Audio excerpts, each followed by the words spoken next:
vamos a hablar de la materia. ¿Qué es la materia? Seguramente muchos de ustedes han escuchado hablar que la materia es todo aquello que nos rodea y que ocupa pues un lugar en el espacio y tiene masa.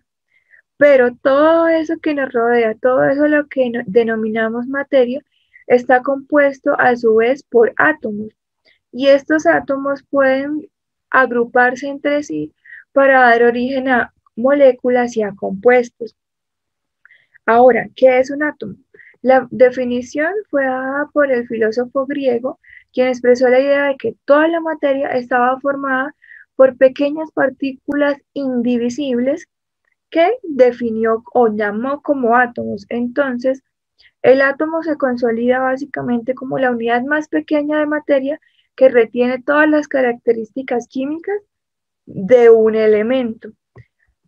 Ahora, John Dalton propuso la teoría atómica, esto con el fin de reforzar más o de concretar más el concepto de átomo, en donde esta teoría atómica se resume básicamente en cuatro hipótesis, en donde la primera es que todos los elementos que se encuentran en la naturaleza están formados por partículas extremadamente pequeñas que se llaman átomos.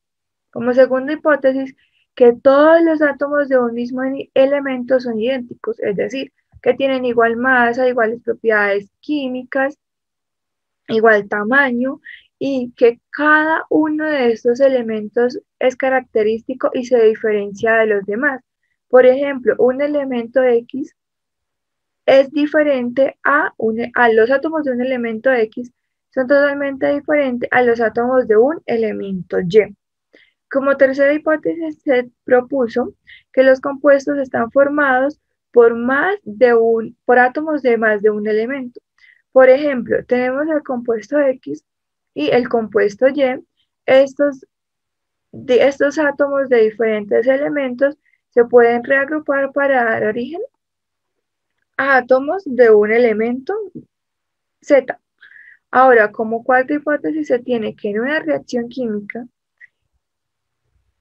implica solamente una reorganización, un reordenamiento de los átomos, o sea, nunca va a ocurrir una creación o destrucción de los mismos, es decir, que nunca va a ocurrir una creación o destrucción de la materia.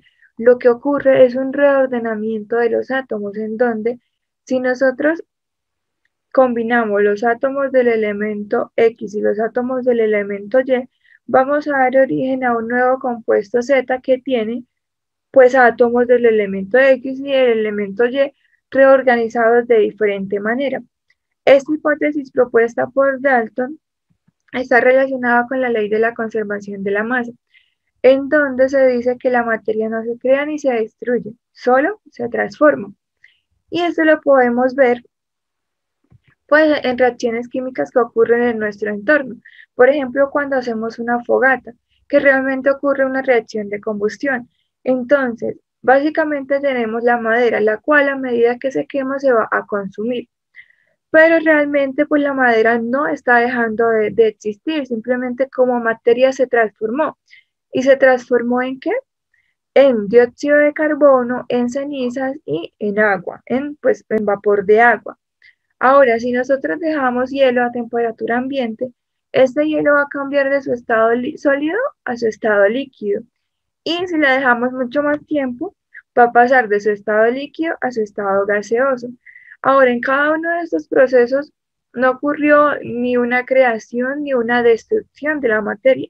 Simplemente lo que ocurrió fue una transformación de dicha materia que se transformó del estado sólido al estado líquido y posteriormente al estado gaseoso. Viéndolo ya desde el mundo atómico, entonces en una reacción de combustión se parte, bueno, en este caso, del metano, que en presencia del oxígeno, que en la naturaleza se encuentra como moléculas de oxígeno, va a dar origen a dióxido de carbono, a moléculas de agua y por supuesto a calor. Entonces, si nosotros nos fijamos en los átomos implicados, nos vamos a dar cuenta que los átomos de origen o los átomos reactivos que tuvimos son exactamente iguales a los átomos finales o a los átomos producto. Ahora, vamos a comprobarlo. Inicialmente se partió de un átomo de carbono, 4 átomos de hidrógeno y 4 átomos de oxígeno. Y como producto obtuvimos un átomo de carbono, 1, 2, 3, 4 átomos de oxígeno, 1, 2, 3, 4 átomos de hidrógeno. Es decir, se garantiza que la materia simplemente sufre una transformación, un rearreglo de los átomos en la reacción química, más nunca se va a generar, nunca se va a tener átomos de más, átomos de menos y átomos y menos, pues átomos de diferentes elementos de los cuales se partió. Ahora, cuando hablamos de átomo también hay que hablar de la estructura del átomo. Sabemos que los átomos están formados por neutrones, protones y electrones. Los protones y los neutrones se encuentran confinados en el núcleo y los electrones orbitando alrededor de él o en lo que se denominan como nubes electrónicas que son las que se encuentran pues alrededor del núcleo. Los neutrones no tienen carga, son neutros, los protones tienen carga positiva y los electrones tienen carga negativa. Cabe resaltar que en un átomo el número de protones debe ser igual al número de neutrones. ¿Esto por qué? Porque en la naturaleza todos los átomos de los elementos se encuentran en su estado basal, en su estado neutro. Ahora, bueno, si se encuentran en su estado neutro, quiere decir pues que las cargas positivas de los protones deben estar, por decirlo de alguna manera, neutralizadas con las cargas negativas de los electrones. Pero claramente pues el átomo tiene protones y neutrones que separados pues tienen cargas positivas y negativas. ¿Listo? Ahora, cuando hablamos de las cargas de los átomos, entonces sale un nuevo concepto que es el número atómico y el número de masa. El número atómico se representa con la letra Z y está definido básicamente por el número de protones que se encuentran en el núcleo del átomo de cierto elemento, mientras que el número de masa está definido por la letra A y es básicamente la suma de protones y neutrones que se encuentran en el núcleo.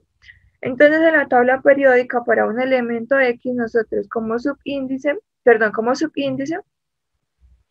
encontramos siempre el número atómico y como superíndice el número másico, que básicamente es la suma de protones, y la suma de neutrones. Cabe resaltar y mencionar nuevamente que el número de protones y el número de electrones deben ser los mismos, esto con el fin de garantizar que pues en la naturaleza todos los elementos se encuentran en su estado basal, en su estado neutro. Ahora, dijimos que para cada uno de los átomos de un elemento, estos tenían diferentes número de protones y número de electrones y número de protones, número de electrones y número de neutrones característicos, ¿sí? Pero resulta que existen los isótopos, que los isótopos son átomos que son de un mismo elemento, pero que se diferencian en la cantidad de neutrones. Los protones y los electrones siguen siendo exactamente los mismos, solamente que en su núcleo, estos átomos, a pesar de que son de un mismo elemento, tienen diferentes números de neutrones. Ahora, entonces, lo que va a cambiar es básicamente el número másico, que es el A, que se encuentra como superíndice, ¿sí? Ese es el que va a sufrir un cambio, que es el que nos indica la masa, porque claro, la masa también depende de los neutrones. Entonces, si tenemos más o menos neutrones, pues va a aumentar o va a disminuir la masa. Entonces, en resumen, los isótopos son átomos del mismo elemento, pero con diferentes masas. Las propiedades siguen siendo las mismas. Por ejemplo, uno de los elementos que tienen isótopos es el hidrógeno. El hidrógeno tiene básicamente 3 isótopos, en donde tenemos el hidrógeno que tiene un protón y un electrón y no tiene neutrones. Ahora, el segundo es el deuterio, que tiene un protón, un neutrón Y el tercero es el tritio, que tiene un protón y dos neutrones. De esta manera, como nosotros sabemos que el número atómico, perdón, que el número másico está dado por el número de protones más el número de neutrones, entonces para el primer isótopo tendríamos que el número másico es 1, para el segundo tendríamos que el número másico es 2, un protón más un neutrón, y para el tercer isótopo tendríamos que el número atómico es 3, que el número másico, perdón, es 3. ¿Por qué? Porque tendríamos un neutrón, perdón, un protón y dos neutrones. Ahora, como ejemplo, para dar un pequeño repaso, entonces, si a nosotros nos pidieran que determináramos el número de protones, neutrones y electrones para cada uno de estos elementos, deberíamos primero reconocer qué información es la que nos están dando, ¿sí? Por ejemplo, para el A tenemos el sodio. Entonces, como superíndice, nos dan el número 20. Entonces, sabemos que el superíndice nos indica el número másico, que está compuesto o es la suma del número de protones y el número de neutrones.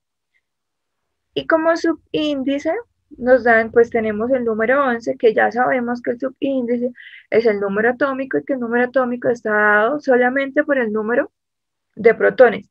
Entonces, básicamente ya sabemos de entrada que como el número atómico es 11, pues luego hay 11 protones.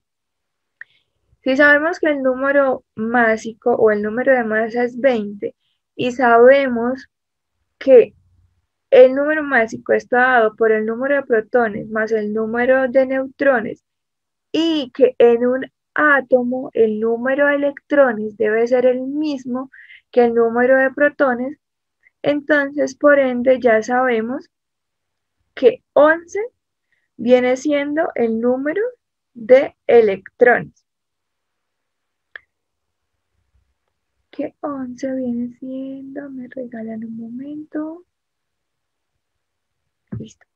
Entonces, si nos dicen que el número atómico es 11, sabemos por ende que 11 también debe ser el número de electrones de ese mismo átomo.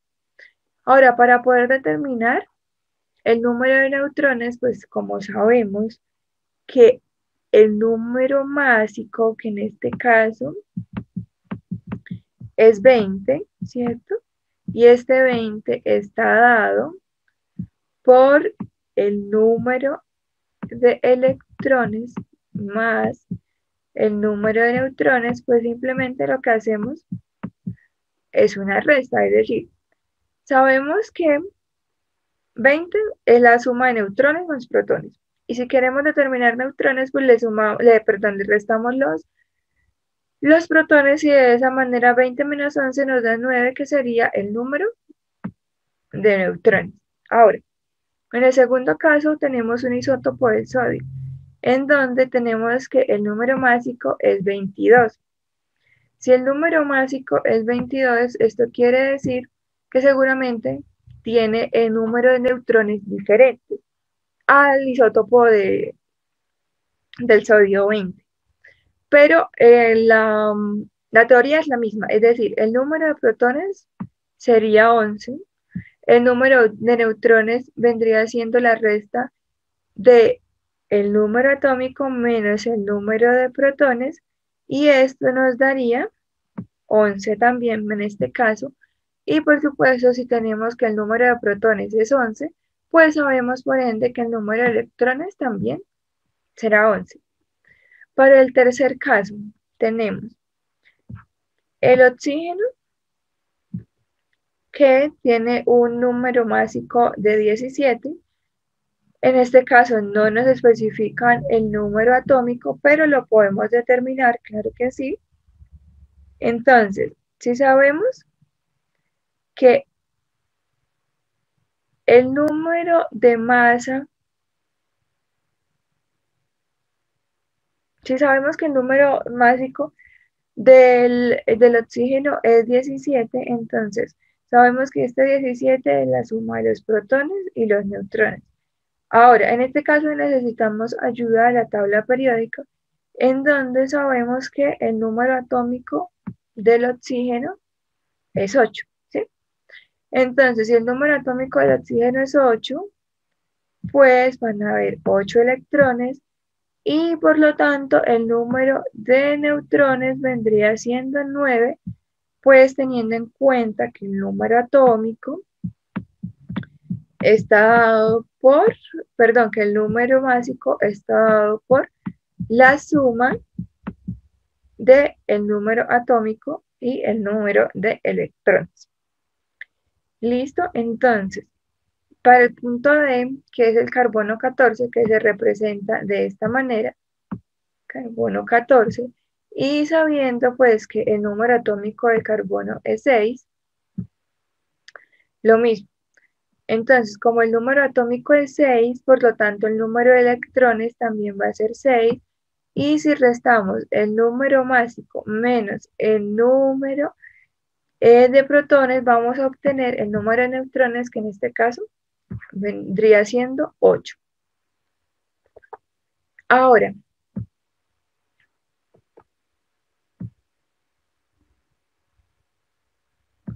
cuando hablamos de los isótopos, debemos tener en cuenta que en la naturaleza se encuentran diferentes isótopos que conforman un mismo elemento, ¿sí? Entonces, esto es lo que se denomina como masa atómica, es decir, si nosotros vemos la tabla periódica, en la tabla periódica ya nos aparece la masa atómica del cloro, por ejemplo, en este caso específico, en total, que la masa atómica del cloro es 35.45, pero resulta que el cloro en la naturaleza se encuentra conformado en un 75.77% por cloro 35 y en un 24.24% en un cloro 37. Entonces, básicamente, lo que nosotros o lo que se hace para poder determinar la masa atómica concretamente es tomar todas las masas de estos isótopos, sumarlas y multiplicarlas por la abundancia fraccionaria del isótopo. Es decir, que esta abundancia pues está en porcentaje y la dividimos por 100 pues para obtener el número fraccionario, para obtener el número, para obtener la fracción del isótopo como tal. Entonces, por ejemplo, el cloro 35 y el cloro 37 tienen una masa específica, ¿sí? ¿Por qué? Pues porque como sabemos, los isótopos tienen diferentes neutrones y los neutrones afectan en el número másico de cada uno de los elementos. Entonces, si sabemos que el cloro 35 tiene una masa de 34.39, este lo vamos a multiplicar por la abundancia, que en este caso el porcentaje de abundancia es 75.75. Eso lo dividimos pues, por 100 pues para evitar para eliminar ese porcentaje y tener pues una fracción del isótopo como tal, y esta multiplicación nos daría 26.49 UMA, que es unidad de masa atómica. Ahora, en el caso del otro isótopo, que es cloro 37, lo mismo. Vamos a multiplicar la masa atómica por la fracción específica del isótopo, que en este caso es 24.24 sobre 100, y esto nos da 8.962 unidades de masa atómica. Ahora, si sumamos 26.49 y 8.962, nos da que la masa atómica del átomo es 35.45 unidades de masa atómica. Es decir, que las masas atómicas que nos presentan en la tabla periódica es realmente una masa atómica promedio, solamente que se denomina pues masa atómica, pero realmente lo que se hizo fue una suma o un promedio de todos los isótopos que se encuentren en la naturaleza para cada elemento específico.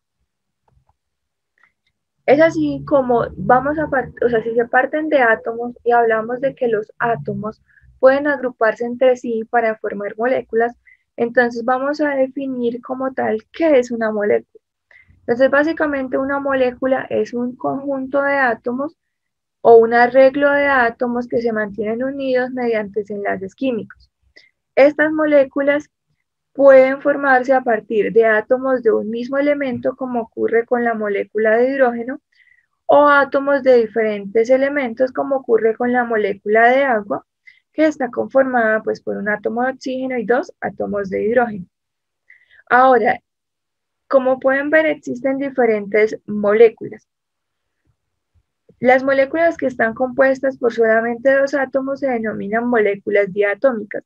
Las que contienen más a tres o más átomos reciben el nombre de moléculas poliatómicas.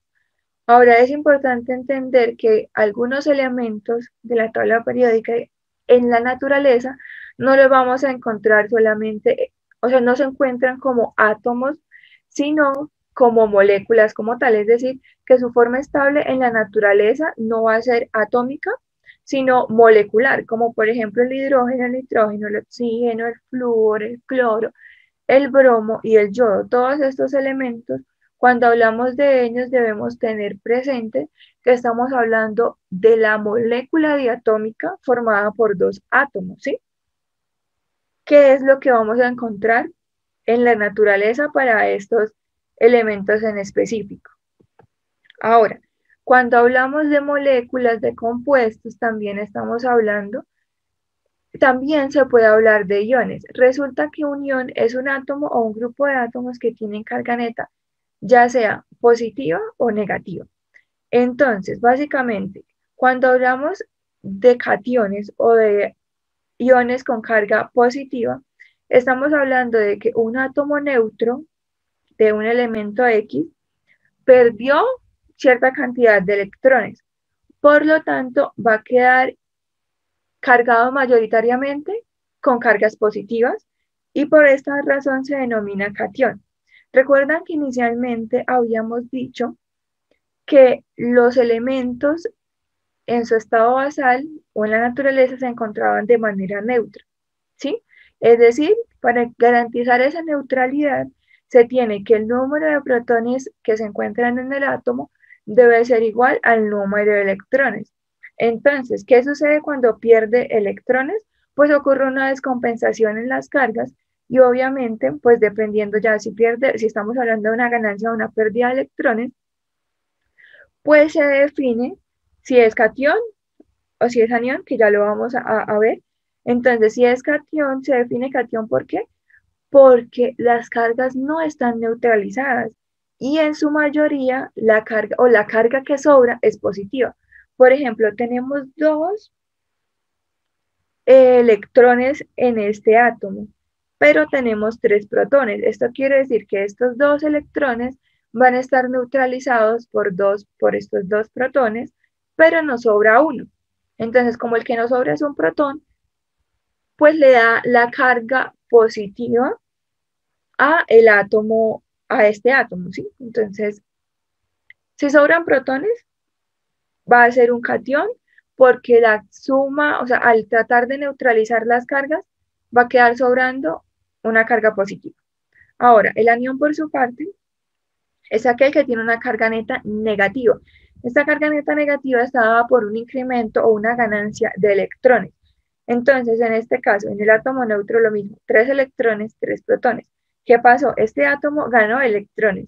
Ahora, como ganó electrones, tenemos 4 electrones y 3 protones.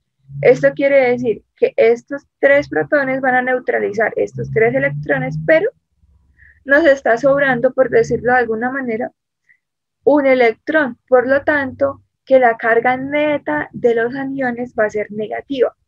En este caso, 1, que solamente pues sobra un electrón, pero pues ahí ya ustedes pueden darse cuenta o pueden recordar que cuando hablamos de, de diferentes iones, pues van a tener diferentes cargas, ¿sí? Por ejemplo, si nosotros tenemos el, si nosotros tenemos el sodio como ion, pues va a estar representado como sodio positivo y el cloro negativo. Entonces, esto parte pues también tenemos el cloruro de sodio, que es la sal de mesa, ¿sí? Y en una reacción normalmente como esto está enlazado con un enlace iónico, entonces básicamente cuando nosotros disolvemos la sal lo que estamos teniendo son iones de sodio y iones de cloro. Entonces el cloro por su electronegatividad va a tomar el, un electrón del sodio de la última capa de valencia, por lo tanto, va a quedar con un electrón más al separarse, no al romper el enlace iónico, por lo tanto va a quedar con una carga negativa y el sodio, pues como perdió el electrón, va a quedar con una carga negativa. Pero bueno, esto de los enlaces los van a ver más adelante, mi otra compañera les va a explicar un poco. Y por el día de, pues por esta presentación terminamos hasta aquí. Quiero recordarles pues que esta bonita iniciativa nació básicamente pues Mi nombre es Tatiana Borges. En este video les estaré hablando acerca de la tabla periódica. Espero entiendan todos los conceptos, disfruten el aprendizaje y tengan muy buenos resultados el día de su examen. Empecemos por decir que la tabla periódica es la forma en la que se organizan los elementos químicos de acuerdo con su número atómico y sus propiedades. Además, que la construcción de esta tabla empezó desde el siglo XIX, donde se realizaron varios intentos por organizar los elementos que se conocían en ese entonces. Es importante mencionar que en esa época aún no se tenía conocimiento de la existencia de los electrones y los protones, solo se había hecho mediciones de las masas atómicas en muchos elementos y se creía que el comportamiento químico debía estar relacionado con la masa atómica. Por tal motivo, surgió la idea de ordenar los elementos de acuerdo con sus masas atómicas. En 1864, el químico inglés John Newlands organizó los elementos químicos por sus masas atómicas, dándose cuenta de que cada octavo elemento presentaba propiedades semejantes. A esta peculiaridad la llamó la ley de las octavas. Sin embargo, esta condición no se cumplía para los elementos con masa mayor a la del calcio. Por tal motivo, fue rechazada por la comunidad científica. Luego, en 1869, el químico ruso Dmitri Mendeleev propuso una tabla periódica donde, además de ordenar los elementos por masa atómica, los agrupó de acuerdo con sus propiedades. Esto permitió la predicción de las propiedades de varios elementos que aún no se habían descubierto, como por ejemplo las de un compuesto al que llamó Eka-aluminio, el cual posteriormente fue descubierto y llamado galio. Las propiedades propuestas por Mendeleev y las obtenidas para el galio se muestran en esta tabla, donde se evidencia que son muy similares. A pesar de los avances obtenidos al agrupar los elementos de acuerdo con sus propiedades y masa atómica, aún se presentaban discrepancias con la organización de la tabla periódica, como por ejemplo, que de acuerdo a la masa atómica, el potasio debería ocupar la posición 18 y no 19 de la tabla periódica, donde hoy en día encontramos al argón. Sin embargo, no tendría sentido colocar el potasio junto con los demás gases nobles que se encuentran en la columna donde está el argón, ya que no comparten las mismas propiedades. Por eso, gracias a que en 1913 el físico inglés Henry Moseley descubrió el número atómico, el cual señala el número de electrones que hay en cada elemento, se decidió ordenar los elementos de acuerdo a este número, ya que encontró también que este número es proporcional a la masa atómica. Al organizar los elementos de acuerdo con su número atómico, se observó que el argón tenía un número atómico igual a 18 y el potasio un número atómico igual a 19, y con esta organización se pudo resolver el inconveniente anteriormente mencionado y entender que la repetición de las propiedades físicas y químicas de los elementos se debía a la configuración electrónica de cada uno de estos. Hoy en día, los elementos en la tabla periódica están ordenados de acuerdo con su número atómico. En ellas podemos ver el símbolo de cada elemento, su configuración electrónica, su masa atómica, entre otras propiedades. Es importante conocer la configuración de la tabla periódica y cómo fue creada para mediante ella poder predecir con exactitud las propiedades de cada elemento sin necesidad de memorizarla. En la tabla periódica los elementos están distribuidos en filas, las cuales son llamadas periodos, y en columnas, las cuales son llamadas grupos. Además, están divididos en 5 categorías. Esos son los elementos representativos, los gases nobles, los elementos de transición, los lanthánidos y los actínidos. La reactividad de los elementos está determinada en gran parte por sus electrones de valencia. Estos son los electrones que ocupan el nivel de energía más externo. Por ejemplo, en la imagen podemos ver que si contamos los electrones en verde, uno de los átomos tiene un electrón de valencia, otro 2 electrones y el último tiene 3. Al observar la configuración electrónica de los elementos representativos, podemos ver que todos los elementos en un grupo determinado tienen el mismo número de electrones de valencia. Por ejemplo, los elementos en el grupo 1A poseen un electrón de valencia, los del grupo 2A poseen 2 electrones de valencia, los del 3A tienen 3 electrones y así sucesivamente. Esto es lo que hace que los elementos en un mismo grupo tengan un comportamiento químico parecido. Los elementos representativos son los del grupo 1A al 7A, todos los cuales en su configuración electrónica tienen incompletos los subniveles S o P del número cuántico más alto. Como podemos ver, para tener el nivel S completo deberían tener 2 electrones y para tener el nivel P completo deberían tener 6 electrones. En el caso de los elementos del grupo 1A o también llamados metales alcalinos, debido a su configuración NS1 tienden a perder un electrón para formar cationes monopositivos. Por ejemplo, en la imagen podemos ver que el litio tiende a perder un electrón para tomar la configuración del gas noble helio. Asimismo, los elementos del grupo 2A, también llamados metales alcalino-térreos, con una configuración NS2, tienden a perder 2 electrones para formar cationes dipositivos. Sin embargo, hay que tener cuidado al predecir las propiedades químicas de los elementos con base únicamente al grupo donde se encuentran, ya que por ejemplo en el grupo 4A todos tienen 4 electrones de valencia, pero hay una variación notable en sus propiedades, ya que el carbono es un no metal, el silicio y el germanio son metaloides y el estaño y el plomo son metales.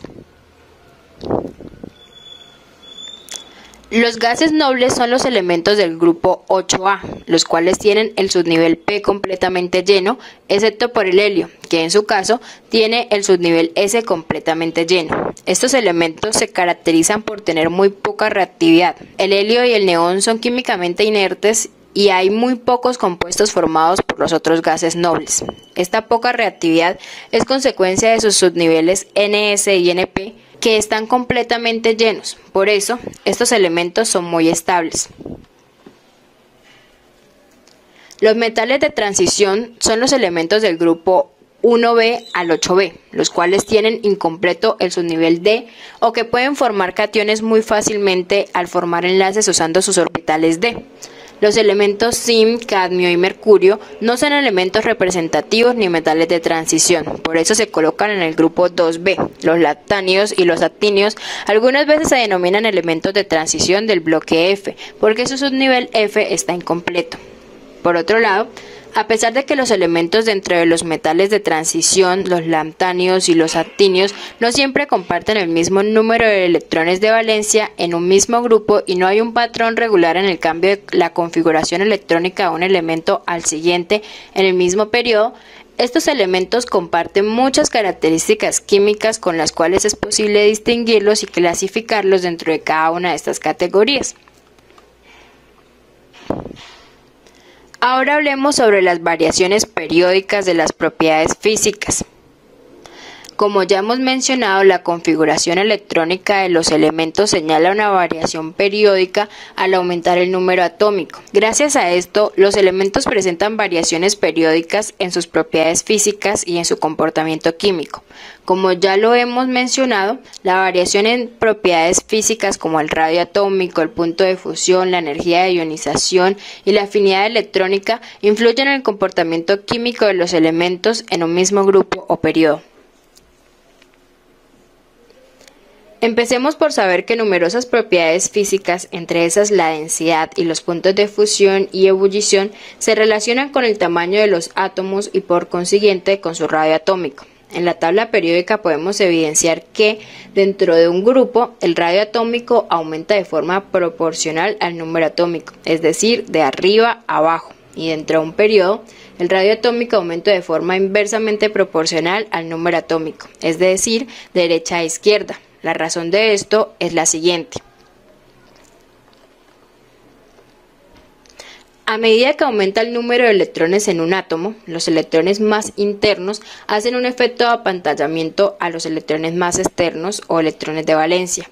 En esta imagen, los electrones de color azul apantallan a los electrones de color verde. Esto hace que disminuya la atracción electrostática entre los electrones más lejanos y el núcleo y que aumente la distancia entre el núcleo y los electrones verdes, dependiendo si estos electrones están en subniveles diferentes.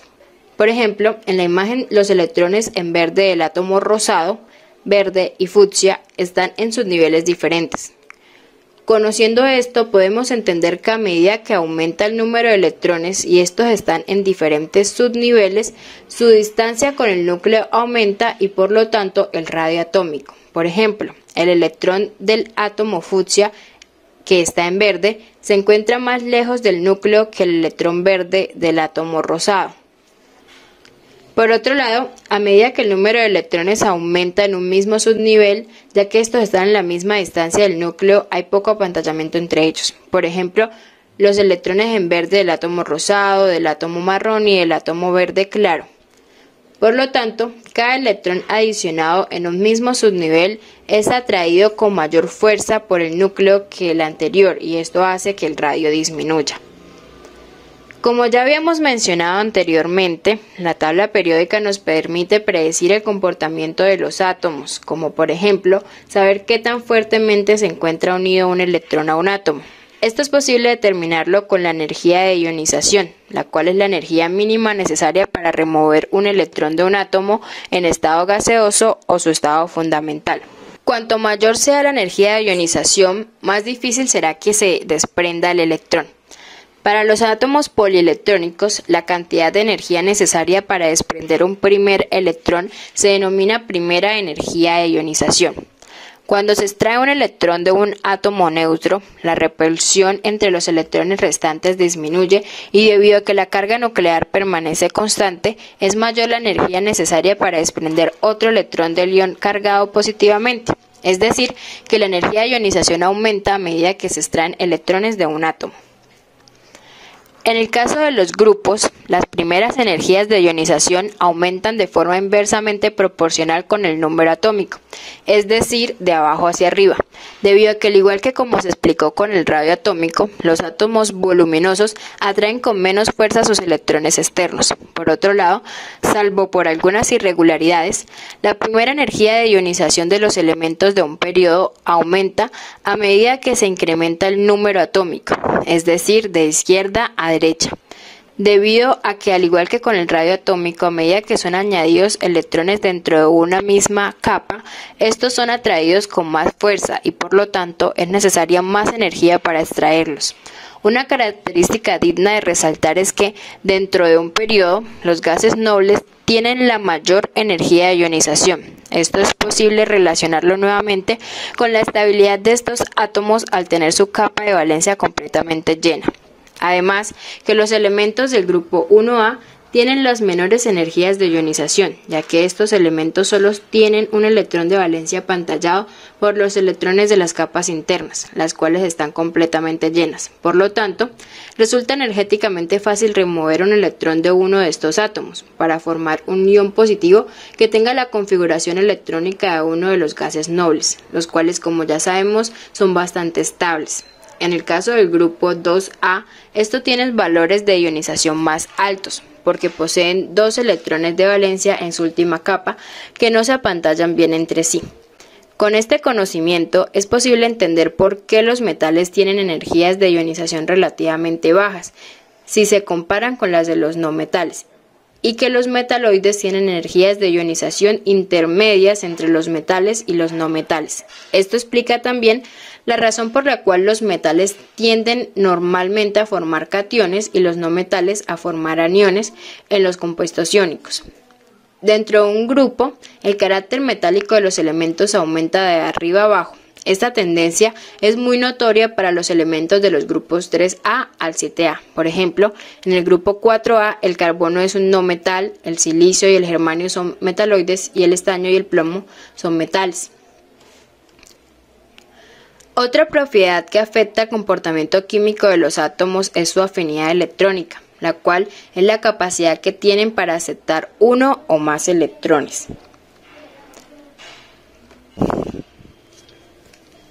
En la tabla periódica a lo largo de un periodo, la afinidad electrónica de los elementos aumenta de izquierda a derecha, ya que la afinidad electrónica de los metales normalmente es más baja que la de los no metales. Por el contrario, dentro de un grupo la variación de la afinidad electrónica es pequeña. Esto lo podemos ver mejor en esta imagen, donde los círculos en color verde señalan la afinidad electrónica de los elementos del grupo 1A, los del color azul la afinidad del grupo 3A, los marrones las del grupo 4A y los verde oscuro la del grupo 7A. La energía de ionización y la afinidad electrónica ayudan a los químicos a entender los tipos de reacciones en las que pueden participar los elementos y la naturaleza de los compuestos que forman, ya que la energía de ionización mide la atracción de un átomo por sus propios electrones y la afinidad electrónica mide la capacidad de un átomo de aceptar un electrón adicional. Con este conocimiento podemos entender mejor el enlace químico. El desarrollo de la tabla periódica y el concepto de configuración electrónica dieron a los químicos los fundamentos para responder algunas preguntas, como por ejemplo, ¿por qué reaccionan los átomos de los distintos elementos? ¿Cuáles son las fuerzas que mantienen unidos a los átomos en las moléculas y a los iones en los compuestos iónicos? ¿Cómo se forman las moléculas y los compuestos? La explicación propuesta por Gilbert Lewis es que los átomos se combinan para alcanzar una configuración electrónica más estable. La estabilidad máxima se logra cuando un átomo es isoelectrónico con un gas noble, es decir, adopta su misma configuración electrónica. En esta imagen podemos ver la configuración electrónica del helio, neón y argón. Si contamos los electrones verdes, podemos darnos cuenta que el helio tiene 2 electrones de valencia, el neón y el argón tienen 8. Cuando se forma un enlace entre dos átomos, solo entran en contacto las regiones más externas de ellos. Por ejemplo, en la imagen podemos ver el subnivel más externo de color rojo. Por eso, cuando se estudia el enlace químico es muy importante tener en cuenta los electrones de valencia. Además, ya habíamos mencionado que la masa no se crea ni se transforma, por lo tanto, la cantidad de electrones al principio y al final de una reacción deben ser los mismos. Una manera fácil de asegurarse que no perdamos electrones cuando estemos analizando una reacción química es usando los símbolos de puntos de Lewis, los cuales constan del símbolo del elemento y un punto por cada electrón de valencia que éste tenga. En la imagen podemos observar el número de electrones de valencia para los elementos representativos. Como aprendimos en la tabla periódica, sabemos que en el grupo 1A los elementos deben tener un electrón de valencia, en el grupo 2A deben tener 2, en el grupo 3A deben tener 3 y así sucesivamente. Los gases nobles deben tener 8 electrones de valencia a excepción por el helio que tiene 2. Por otro lado, los símbolos de Lewis solo se utilizan para los elementos representativos, ya que sería muy complicado usarlos para los metales de transición, los lactánidos y actínidos, debido a que estos tienen el subnivel D y F incompleto y en estos subniveles debe haber entre 5 y 14 electrones. Ahora, la ventaja que tenemos de entender la tabla periódica y las configuraciones electrónicas es que nos será más fácil predecir el tipo de enlace químico que formarán los átomos. Empecemos por hablar del enlace iónico. Anteriormente vimos que los elementos con bajas energías de ionización tienden a formar cationes, es decir, perder electrones, como por ejemplo el litio. Este tiende a perder un electrón para tomar la configuración del gas noble helio. En cambio, los elementos con alta afinidad electrónica tienden a formar aniones, es decir, a aceptar electrones. Por ejemplo, en la imagen podemos ver que el flúor solo le hace falta un electrón para tomar la configuración electrónica del gas noble neón y de esta manera tener su última capa electrónica totalmente llena y por lo tanto ser más estable. Recortando lo que vimos anteriormente, podemos concluir que los metales alcalinos y alcalinotérreos, es decir, los elementos del grupo 1A y del 2A, Tiene más probabilidad de formar cationes en los compuestos iónicos y los más aptos para formar aniones son los halógenos o los del grupo 7A y el oxígeno. Por lo tanto, una gran cantidad de compuestos iónicos están formados por la combinación de un metal del grupo 1A o 2A y un halógeno o el oxígeno. La fuerza electrostática con la que están unidos los iones en un compuesto iónico se llama enlace iónico. En el enlace iónico los átomos se sienten atraídos entre sí por su diferencia de carga. Por ejemplo, en este caso, el litio con carga +1 se siente atraído por el flúor con carga -1. En este enlace, los átomos no comparten electrones a diferencia del enlace covalente. Por ejemplo, la reacción entre el litio y el flúor produce fluoruro de litio. La configuración electrónica del litio es 1s2, 2s1 y la del flúor es 1s2, 2s2, 2p5. Cuando estos átomos entran en contacto, el electrón de valencia del subnivel 2s1 se transfiere al subnivel 2p5 del flúor y cada uno de estos átomos toma la configuración electrónica de un gas noble. Ahora veamos el enlace covalente. Aunque el concepto de molécula se conocía desde el siglo XVII, no fue sino hasta el siglo XX que los químicos empezaron a entender cómo y por qué se forman las moléculas. Gracias al primer avance importante que dio Gilbert Lewis, quien propuso que un enlace covalente implica que los dos átomos del enlace compartan electrones, como podemos ver en la imagen, donde dos átomos de hidrógeno forman un enlace al compartir sus electrones. Cuando dibujamos enlaces covalentes se hace una línea entre los dos átomos. En este enlace cada electrón compartido es atraído por los dos átomos del enlace químico. Esta atracción mantiene unidos a los átomos en una molécula. En este enlace solo participan los electrones de valencia de los átomos polielectrónicos. Por ejemplo, tengamos en cuenta la molécula de flúor. La configuración electrónica del flúor es 1s2, 2s2, 2p5. Cada átomo de flúor tiene 7 electrones de valencia, 2 en el subnivel 2s2 y 5 en el subnivel 2p5. Por lo tanto, cada átomo de flúor solo debe compartir un electrón para volverse más estable. También es importante resaltar que, por ejemplo, en el enlace covalente de esta molécula de flúor solo participa un electrón de valencia de cada átomo y que los otros electrones los llamaremos pares libres, es decir, pares de electrones de valencia que no participan en el enlace químico. Como podemos ver, los enlaces covalentes de la imagen están dibujados usando los símbolos de Lewis, donde los puntos entre los átomos hacen parte del enlace covalente. El enlace también se puede dibujar como rayas. También es importante saber que los puntos alrededor de cada átomo son electrones que le pertenecen a cada átomo, es decir, que no hacen parte del enlace. Cuando formamos moléculas, podemos evidenciar la regla del octeto propuesta por Lewis, la cual dice que un átomo diferente del hidrógeno tiende a formar enlaces hasta que se rodea de 8 electrones de valencia, es decir, se forman tantos enlaces covalentes como sea necesario para cumplir esta regla. Esto lo podemos notar al contar los electrones alrededor del oxígeno y el carbono en la estructura de Lewis del agua y el CO2. Sin embargo, existe la excepción del hidrógeno, quien solo necesita completar la configuración del gas noble helio, es decir, solo necesita 2 electrones de valencia. Cabe destacar que la regla del octeto funciona principalmente para los elementos del segundo periodo de la tabla periódica. También debemos saber que los átomos pueden formar diferentes tipos de enlaces covalentes. Pueden ser enlaces sencillos como el enlace entre el oxígeno y el hidrógeno o enlaces múltiples como el del carbono y el oxígeno. En un enlace sencillo, los átomos solo comparten un par de electrones. En cambio, cuando están unidos por enlaces múltiples, pueden compartir más de un par de electrones. Cabe resaltar que la longitud de enlace cambia dependiendo del enlace covalente. Un enlace triple es más corto que un enlace doble y uno doble es más corto que uno sencillo. Además, que sean más cortos significa que son más estables. Ahora hablemos sobre la electronegatividad, un concepto muy importante para entender un enlace covalente. Como ya se dijo, en un enlace covalente los átomos comparten un par de electrones.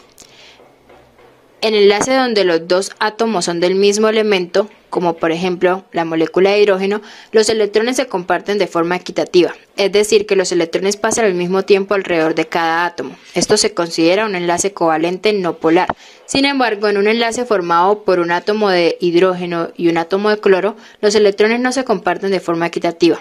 El enlace entre estos dos átomos se denomina enlace covalente polar, porque los electrones pasan más tiempo alrededor de un átomo que del otro. Experimentalmente se ha demostrado que los electrones pasan más tiempo alrededor del cloro que del hidrógeno. Este reparto desigual de electrones es comparable con una transferencia parcial de electrones o un desplazamiento de la densidad electrónica del hidrógeno al cloro. Una propiedad útil para distinguir el enlace covalente no polar del enlace covalente polar es la electronegatividad, es decir, la capacidad de un átomo para atraer hacia sí los electrones de un enlace químico. Los elementos con electronegatividad alta tienen mayor tendencia para atraer electrones que los elementos con electronegatividad baja. Como es de esperarse, la electronegatividad se relaciona con la afinidad electrónica y la energía de ionización. Así, un átomo como el flúor tiene electronegatividad alta, ya que tiene la mayor afinidad electrónica, es decir, tiende a tomar electrones fácilmente y tiene una energía de ionización alta, o sea que no pierde electrones con facilidad. Por el contrario, el sodio tiene baja afinidad electrónica, baja energía de ionización, por lo tanto, baja electronegatividad.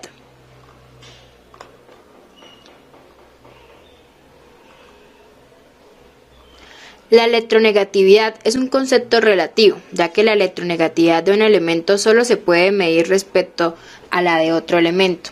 Por lo general, la electronegatividad aumenta de izquierda a derecha a través de un periodo de la tabla periódica y coincide con la disminución del carácter metálico de los elementos. En cada grupo, la electronegatividad aumenta de abajo hacia arriba, o en otras palabras, disminuye al aumentar el número atómico y el carácter metálico. Sin embargo, es importante saber que los metales de transición no siguen esta tendencia. Los átomos de los elementos con grandes diferencias de electronegatividad tienden a formar enlaces iónicos, como el que hay entre el sodio y el cloro, porque el átomo del elemento menos electronegativo cede sus electrones al átomo del elemento más electronegativo. Un enlace iónico, por lo general, une un átomo de un elemento metálico con un átomo de un elemento no metálico.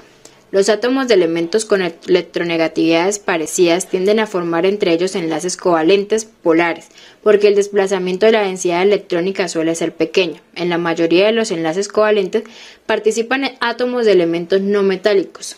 Solo los átomos del mismo elemento con igual electronegatividad se unen por medio de un enlace covalente puro.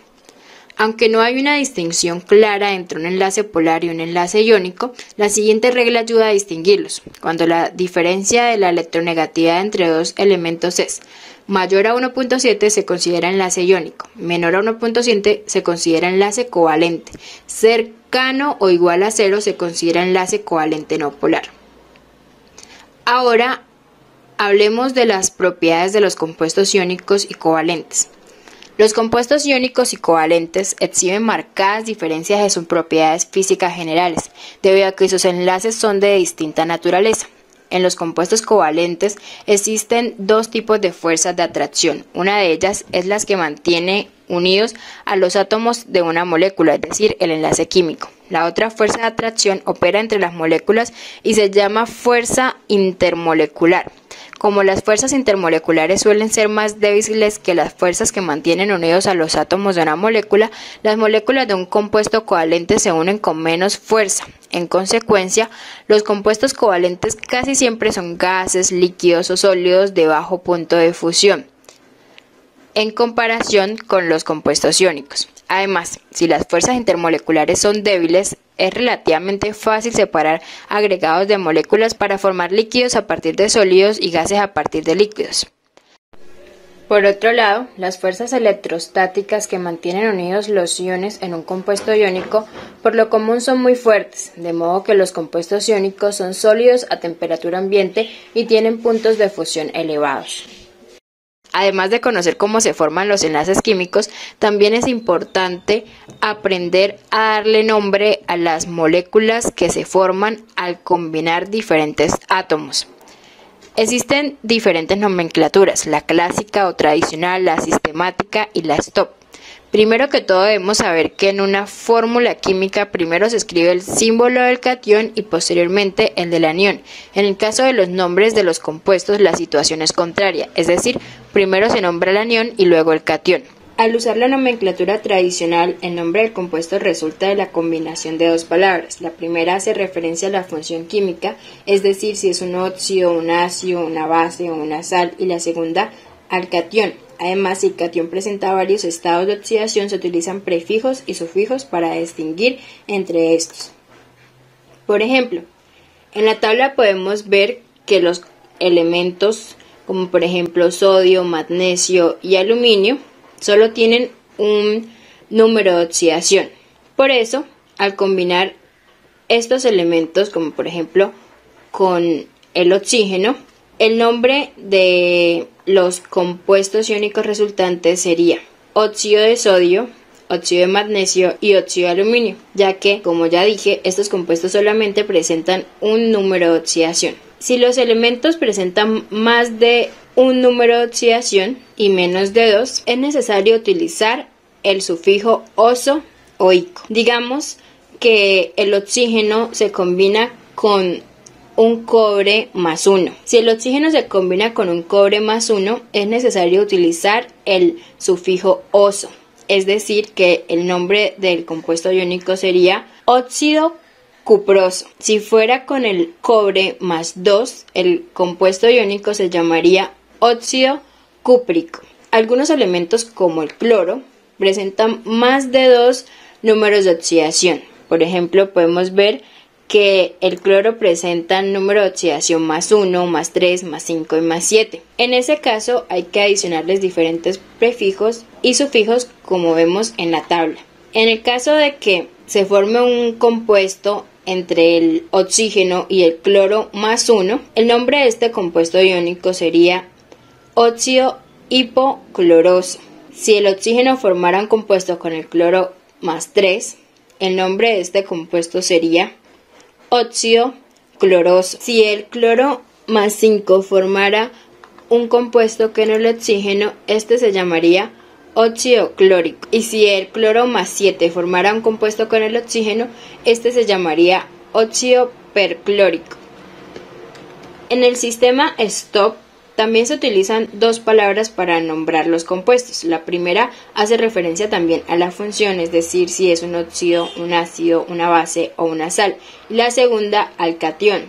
Si el catión tiene varios estados de oxidación, basta con colocar un número romano entre paréntesis después del número del catión que indique con cuál se está trabajando. Por ejemplo, ya que en este caso el hierro más 2 está combinado con el oxígeno, sería un óxido. Diríamos que el nombre es óxido de hierro y entre paréntesis 2 porque el número de oxidación del hierro es 2 más. En cambio, si el número de oxidación del hierro fuera 3 más, colocaríamos entre paréntesis en números romanos el número 3. En la nomenclatura sistemática, al igual que en las nomenclaturas anteriores, se utilizan dos palabras. La primera es para la función y la segunda para el catión. La diferencia en esta nomenclatura es que este sistema se basa en el uso de prefijos que indican el número de átomos de cada especie presente en el compuesto. Por lo tanto, tenemos que si en el compuesto el número de átomos del anión es 1, sería mono. Si el número de átomos del anión son 2, serían di. Si el número de átomos del anión son 3, sería tri. Esto igualmente para el catión. Aquí tenemos unos ejemplos que ayudan a entender mejor esto. Como podemos ver, en este compuesto tenemos un átomo de oxígeno. Por lo tanto, diremos que es monóxido. Y también tenemos solo un átomo de hierro, por lo tanto diremos que es monóxido de hierro. En el segundo ejemplo hay 3 átomos del anión, por lo que diremos que es el trióxido. Y hay 2 átomos del catión, entonces diremos que este compuesto se llama trióxido de hierro. Finalmente, luego de explicarles la nomenclatura para los compuestos inorgánicos, terminamos todos los subtemas correspondientes al tema átomos y moléculas. Espero que con este video hayan entendido un poco más los temas de la ley de la conservación de la masa, el átomo, la tabla periódica, el enlace químico y la nomenclatura. Gracias por su atención y nuevamente les